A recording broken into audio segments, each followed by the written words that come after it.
how you began to become an academic reader of the Bible, and during that process, if that at all hurt and or helped with your own personal faith. I mean, what brought me to the Bible was coming to a living faith as a student. I'd been, sort of brought up in a sort of nominal, formal Christian education. I mean, back in the 50s, the local county primary school had us not just, prayers at the beginning of the day, but singing a hymn at the end of the day. Oh. So in a sense, a Christian framework had always been there, but it never meant anything, so to speak, until it came alive when I was a student, an undergraduate at Oxford, where I remember walking back to my room in the small hours of the morning after a long talk with someone, sort of looking up at a starry sky and saying, now I see. That sense that God was there and made all the difference. And that, in a sense, brought everything to life. And, the things that had previously just been, part of the furniture, suddenly, hey, these things are great. The hymns I'd always been singing, suddenly they started meaning something. And I was told, read the Bible. And, I had a sort of very modest knowledge of the Gospels and, one or two stories of the Old Testament, but not much more. So I, being reasonably biddable and not very imaginative, I began at the beginning. I started at Genesis 1 and went on through. Wow. And there were places I sort of gritted my teeth, but I was resolved I was going to read it. And one of the things that struck me very early was a sense of great depth, something deep, something wise, something life-giving, something strange, which I couldn't remotely articulate, but I just sensed, gosh, there's something here. Now, I mean, at the same time, I had a very old-fashioned education. I caught the end of an education you can no longer get, in which I started learning Latin at the age of 8 3/4, Greek at the age of 10, sort of brought up where classics was sort of basic to the curriculum. So I've always had a sort of knowledge of ancient languages, some knowledge of the ancient world. I read classics in my first degree at Oxford. So, some sense that, antiquity wasn't just a long time ago and strange, but, there were worthwhile things in it. That may have helped in reading the Old Testament and the New. I mean, I read it all. And I suppose I'd always been sort of reasonably good at school, reasonably, good at scholarly things. And as I started reading the Bible, I suppose it was partly that I had a sense of, well, can I learn to articulate some of what I'm sensing, but also can I find some way of handling the difficulties? Because, of course, lots of things in the Bible are odd to the modern reader. I mean, sometimes you get so used to them you cease to notice, but when you're first reading, you think, right. What's this? Though I think first time through, there's lots of things you don't pick up. One isn't attentive. As a scholar, you learn to be attentive and you know what to look for because people have told you. When you just read through, I probably missed most of the interesting bits first time, but I picked up enough. And it was when I finished my first degree in classics, and I'd had 4 years at Oxford doing that and starting to read the Bible through and to grow in faith, that in fact I went for ordination in the Anglican Episcopalian Church. And was accepted, went for training, ordination training to Cambridge, and did a degree in theology as part of my ordination training, which was quite difficult in ways I may come back to. But then I postponed ordination to to do a PhD because the principal of my college said, you've got a good academic track record and you should take things further. So I said, yeah. Okay.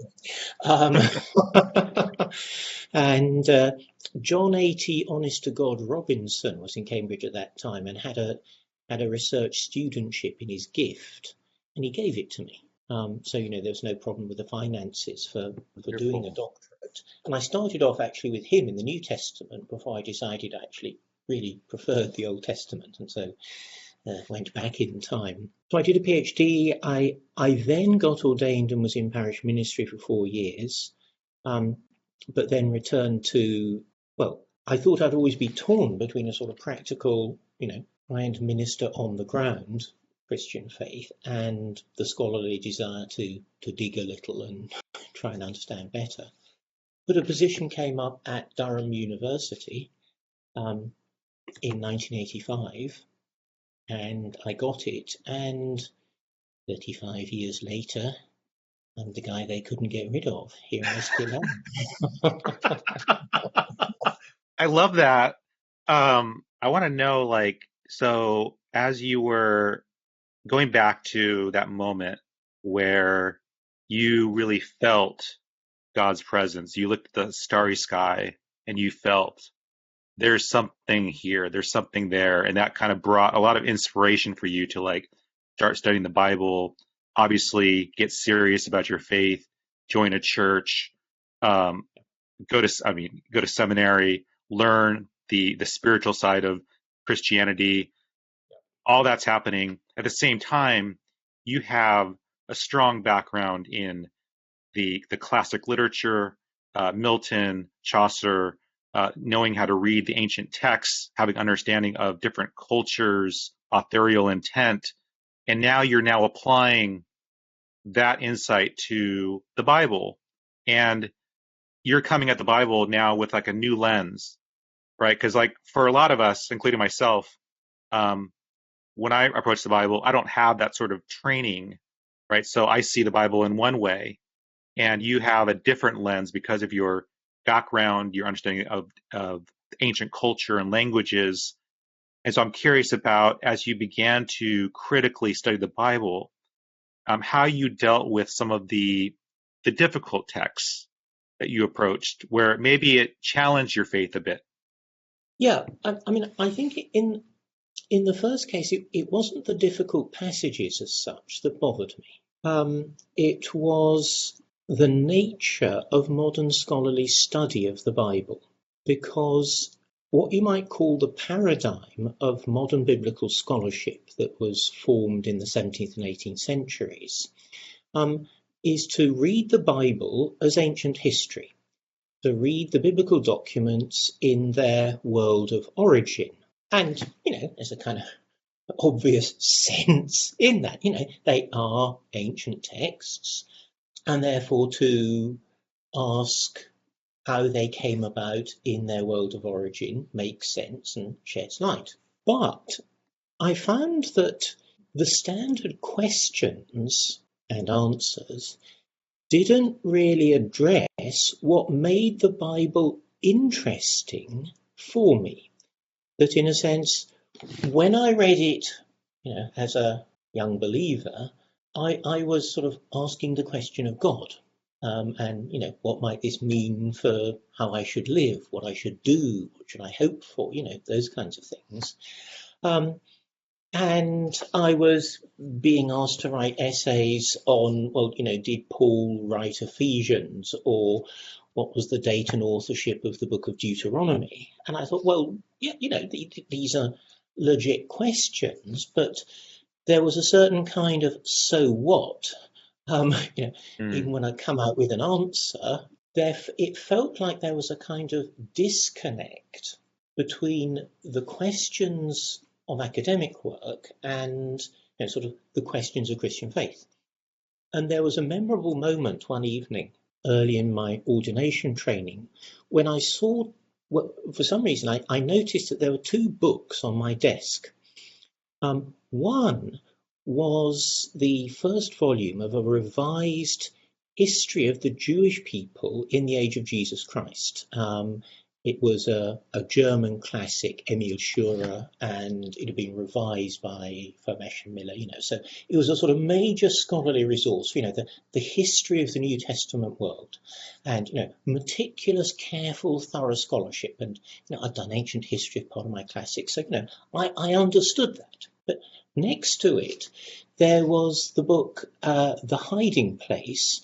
It's a kind of testimony and autobiography by Corrie ten Boom, a Dutch woman whose family helped Jews in occupied Holland. She ended up in a concentration camp. Others in her family died. She herself survived, and then had a Christian ministry of reconciliation subsequently. And her book represented, that's the kind of thing that Christian faith is about. And I looked at the two books and I thought, well, the one, the history of the Jewish people, represented sort of scholarly rigor and depth, but sort of did nothing for me faith-wise. The other book was exciting faith-wise, but had nothing to say to sort of scholarly questions and concerns. Yeah. And the danger, I think, for any Christian studying the Bible is that you can become sort of schizophrenic. I mean, I see this sometimes with people training for ordination, that what their biblical studies are kind of boot camp. They got to do it, they got to tick some boxes, but then they go back to reading the Bible in the way that they were reading it before they ever studied. Because the way they were already reading it, addressed questions of faith, and the scholarly questions, well, he didn't care. So, but you become schizophrenic, and I really, really didn't want to become schizophrenic. And so you could say that what I've been doing in my scholarly career is trying to find a way of bringing those two books on my desk together. The scholarly rigor and depth, but also sort of the existential life excitement, this actually matters and makes a difference. How can one hold those together? I think the other thing, just at a very early stage, again, sorry, this is sort of reminiscing, but it is actually quite important for understanding what moves me, was my theological college principal, a wonderful man, Keith Sutton.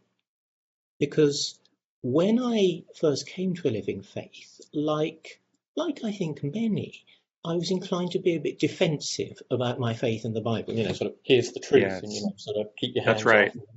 How dare you ask sort of questions about it? Yes. I got the wrong thing here, so a very a sort of defensive mentality came quite naturally, and no doubt as part of the context I was in. And it was Keith Sutton, my college principal, who I don't think he ever directly addressed the question, but I could see that for him, theology and the study of the Bible was not a fortress to be defended, but a mansion to live in, to explore, and to invite others in too. Hey, look at this great place. Beautiful. Yeah. And so he was the one who helped me see that if I'm, going to make progress, simply being defensive really isn't a good way of doing it. But if one's going to explore the mansion, then there is real exploration work to be done. If you're going to sort of inhabit something that's immensely big and rich and old, but living, that's going to take a bit of time. And I'm grateful because I've been given that time. I've been given a university position where I've been trusted to explore in ways that wouldn't always be possible, because some universities have sort of set curricula, which is, you must teach this. And Durham was much more flexible, and they allowed me, once I got played in, to start trying to reshape things, ask different questions, do things differently. Even if it wasn't, I wasn't always clear where I was going, but I knew that I had to make a journey, so to speak. So And one of the things it means is that although, for example, I love ancient history and I take, the ancient historical nature of the biblical documents seriously, these were written by folk in Hebrew and Greek a very long time ago. The agenda of studying the Bible according to sort of the questions of the ancient historian are no longer the agenda. They are some of the questions that are helpful or can be helpful, but they're not the only questions.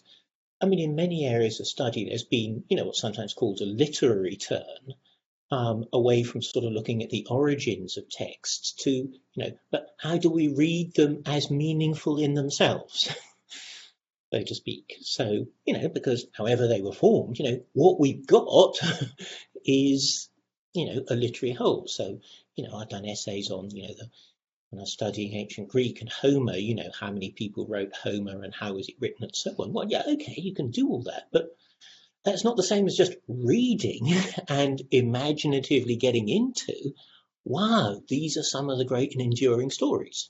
And also trying to learn what it means to ask questions about God and the interpretation of religious language in good ways. Because I think, particularly in our secularized culture, people often don't know how to handle religious language and biblical language and handle it immensely woodenly in ways that make for problems. Yeah, that's right. And that's really the hard part, especially when we are reading the Bible and taking it seriously, meaning that we're trying to take out the commentaries and maybe the different concordances or ways to understand the words. And what's hard sometimes is those passages that we struggle with, where maybe some of the troubling passages for me are like when we read the story about the Israelites saying that God told them to go destroy the Canaanites, go into Canaan and destroy everything, everybody there. That's very, very hard for me to comprehend. Yeah. And so, as a person of faith and a person who believes that God is love and God commands us to love others, when I see these things that don't seem like a loving God would do that, it challenges my faith, and then also challenged me as a critical reader of the Bible. Like, well, what was actually happening here? Were the Israelites trying to showcase a certain type of God who can just take over civilizations, wanted to show this dominant being? So that's where I kind of struggle. And there's many passages like that in the Bible. I'm kind of curious, like, as you've like kind of navigated these difficult things that maybe challenge your own thinking on faith or what the text is saying, how you kind of navigated those periods. And I mean, clearly the book of Joshua, the Conquest of Canaan, represents probably the greatest difficulty for modern readers of the Old Testament. Let me say this. I mean, it doesn't directly answer the question, but it's a possible way in. The book of Joshua, which depicts the conquest of Canaan, is a much more surprising book than you would imagine. That is to say, if you think, well, it's a book about go in and wipe out these terrible people, it would show the people being terrible, and there would be a certain sort of glee or delight in, we overcame them, we got rid of them, or whatever. We don't find that in the book of Joshua. The battle accounts are formulaic and brief in the extreme for the most part, apart from the Battle of Jericho, and there was never a battle like that battle. I mean, it's not a battle. I mean, it's about a procession and trumpets and walls falling down. I mean, that's the interest. It's not, I mean, the actual battle is holding a couple of verses, no interest at all. And the first person we meet in the book of Joshua, in chapter 2, is Rahab. Now, not promising character, one would have thought. She's a Canaanite, she's a woman, and she's a prostitute. This doesn't feel promising. But he shelters the Israelite spies, and in doing so, speaks to them in a way that acknowledges the God of Israel as the true God, such that although the Israelites were meant to wipe out everyone, Rahab and her family are spared. There were meant to be no exceptions, but in fact, Rahab and her family, when Jericho falls, they are exempted. So, Rahab, very unpromising, but actually she's exempted and becomes part of Israel. In chapter 7, directly after Jericho, the one sort of battle scene we get in some detail involves a guy called Achan, who's an Israelite of an impeccable pedigree from the tribe of Judah. In a sense, if anyone is a sort of good insider, it's him. But he takes some of the spoil, problems arise, and it ends up that he and his family die, just as Rahab and her family were preserved and became part of Israel. So what the story seems to be interested in is someone who's an outsider, a Canaanite, is actually able to recognize God and become part of Israel. Someone who's within Israel blows it and loses it all. I.e., it's not a simple, we're right, they're wrong, us versus them. Yeah. I think there's something more interesting going on. And as I say, most of the battle accounts, they're clearly there, but they're, as I say, somewhat formulaic. So, there were clearly, the writer is telling of a known context, a known tradition in which, Israel came in and defeated the Canaanites and so on, and that many were put to death.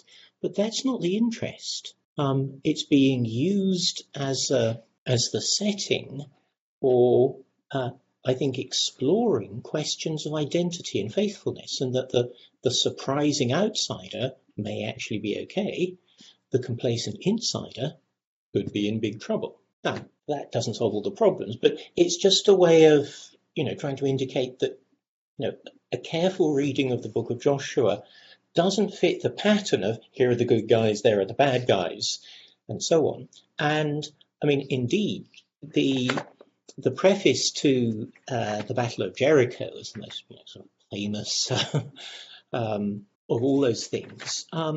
It's prefaced by a little passage where Joshua encounters an angelic figure with a sword in his hand. And when he sees this figure with a drawn sword, he asks the big question, are you one of us or one of our adversaries, i.e., whose side are you on? You look to be kind of significant. Are you with us? Are you on our side or theirs? And the answer is neither. But he says, as commander of the army of the Lord, I've now come, and Joshua worships. And then you get this odd battle that ain't a battle, the goings on around Jericho. But that little dialogue between Joshua and the angel, again, is, you expect, oh yeah, God's on our side. Yeah. And it's explicit. No, not on their side either. And it's not necessarily representative of the whole Old Testament. I think there are other bits where, there are more sort of, God on Israel's side. But you've already got there in, one of the most difficult books, it seems to me a sort of a trailer for what becomes an absolutely mainstream understanding in Christian faith, that the significant question is not, is God on our side, but are we on God's side? It's not harnessing God to our purposes and priorities. Though that comes very naturally. But how can we harness ourselves to God's purpose and priorities? Because God ain't there to back us up. We're here to try and learn what he wants so that we can be on his side, so to speak. I love how, this is an example of like living in the mansion, that metaphor of like, there's so much more to see here.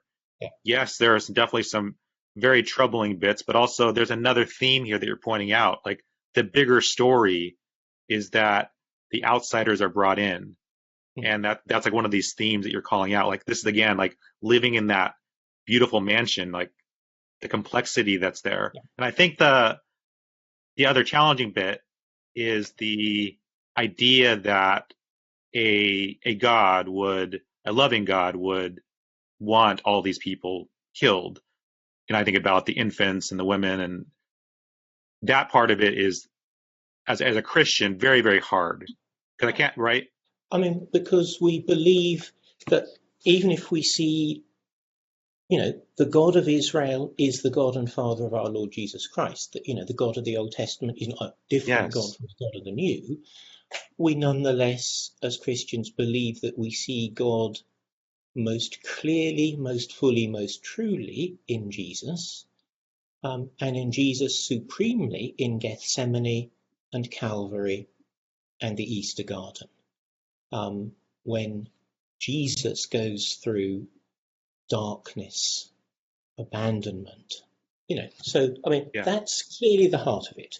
And what Jesus gives after what he went through is at nobody's expense. As it were, nobody loses out. I mean, we all must sacrifice a certain kind of pride, self-seeking, whatever, if we're actually to tune in and make the most. But clearly, the New Testament for Christians, sounds notes and goes deeper than does the Old. And it's one reason why, of course, when Christians go to the Old Testament, we've often much more gone to, books of prophecy, not so much because they're predicting Jesus. I mean, that has been claimed, but it feels implausible in certain ways. But one sees someone like Jeremiah, who's called by God to be faithful. And he has 40 years in which almost nobody wants to listen to him. He gets a couple of friends. But the powers that be hate him. He's lucky, as it were, well, divinely protected, to stay alive on more than one occasion. And the book ends with his being carried off to Egypt against his will after Jerusalem has fallen to its enemy. In human terms, Jeremiah is a loser. And yet, it's the longest book, prophetic book, the one where we get the fullest picture of someone called by God, be faithful. And the preservation of the book of Jeremiah, and not, the words and thoughts of those who didn't like him, is, it seems to me, a witness to already in ancient times recognizing what matters most. It's a certain kind of faithfulness and integrity, the searching call to take God's justice and truth seriously, not just to manipulate things for our own purposes and so on. And even if there's no obvious success, which Jeremiah didn't get, that book was preserved because ancient Jews saw, here is a voice of truth. Even if people at the time weren't listening, nonetheless, this is the guy to preserve, not all those who banged him about and whatever. That makes me think about some of the Psalms that were selected to be passed on.